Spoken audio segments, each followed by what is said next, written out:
तो दोस्तों हाल ही में ही हमारी अस्त्र मार्क 2 मिसाइल को लेकर एक ऐसा अपडेट आया है जो पाकिस्तान की नींद को पूरी तरीके से उड़ाकर रखने वाला है। दरअसल पूरा मामला कुछ इस प्रकार है कि अब फाइनली भारत ने अपनी अस्त्र मार्क 2 मिसाइल के सीरियल प्रोडक्शन को शुरू कर दिया है।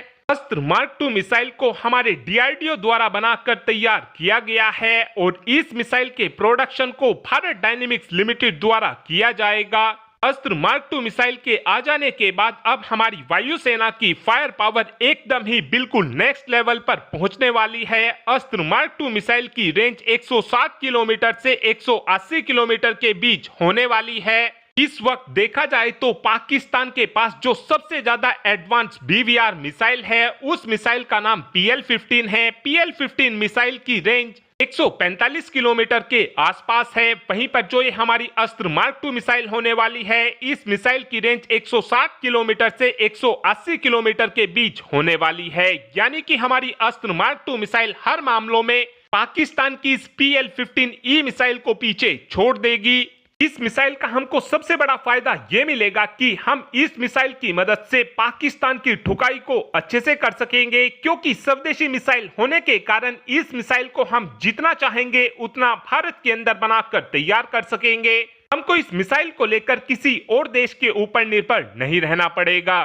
किसी भी युद्ध के दौरान आपके पास जितने ज्यादा स्वदेशी हथियार होंगे उतने ही आपके जीतने के चांसेस बढ़ जाएंगे, क्योंकि फिर हमको हथियारों को लेकर किसी और देश के ऊपर निर्भर नहीं रहना पड़ेगा। पिछले कुछ महीनों से हमारी अस्त्र मार्क 2 मिसाइल के परीक्षण किए जा रहे थे और अब बताया यह जा रहा है कि इन सभी परीक्षणों को हमारी अस्त्र मार्क 2 मिसाइल ने पूरी सफलता के साथ पूरा कर लिया है, जिसके बाद अब हमारी अस्त्र मार्क 2 मिसाइल को सीरियल प्रोडक्शन में भेजा जा रहा है।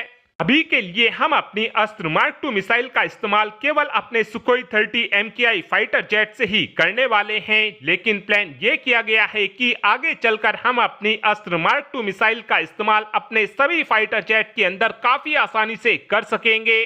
साथ में एक अपडेट हमारी कैट्स हंटर क्रूज मिसाइल को लेकर भी आया है। आप सभी ये बात अच्छे से जानते हो कि पिछले लंबे समय से HAL हमारी कैट्स हंटर क्रूज मिसाइल के ऊपर काम करने में लगा हुआ है। साल 2021 में हमको हमारी कैट्स हंटर क्रूज मिसाइल का एक डिजाइन देखने को मिला था। उस समय जो HAL की तरफ से कैट्स हंटर क्रूज मिसाइल का डिजाइन दिखाया गया था वो बिल्कुल same to same storm shadow missile जैसा दिखाई दे रहा था, लेकिन अब बताया यह जा रहा है कि इस मिसाइल के डिजाइन के अंदर कुछ बदलाव किए गए हैं। जो हमारी कैट्स हंटर क्रूज मिसाइल का नया डिजाइन बनाकर तैयार किया गया है, ये पहले डिजाइन से ज्यादा स्टेल्थ होने वाला है। कैट्स हंटर क्रूज मिसाइल के अंदर हम PTS-7 इंजन का इस्तेमाल करने वाले हैं।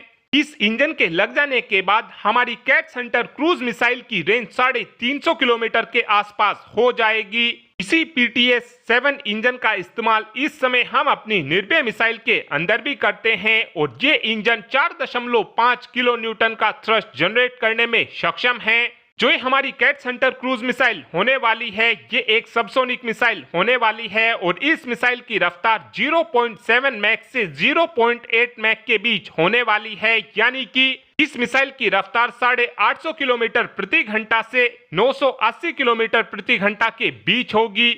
आगे चलकर इस मिसाइल का इस्तेमाल हम अपने Su-30 MKI और अपने तेजस फाइटर जेट के अंदर काफी आसानी से कर सकेंगे। और अब आप ही कमेंट कर कर बता सकते हैं कि फ्यूचर में हमारे पास कैट्स हंटर क्रूज मिसाइल कितनी संख्या में होनी चाहिए। इस बात का आंसर आप कमेंट बॉक्स में दे सकते हैं। Thanks for watching this video. Have a good day.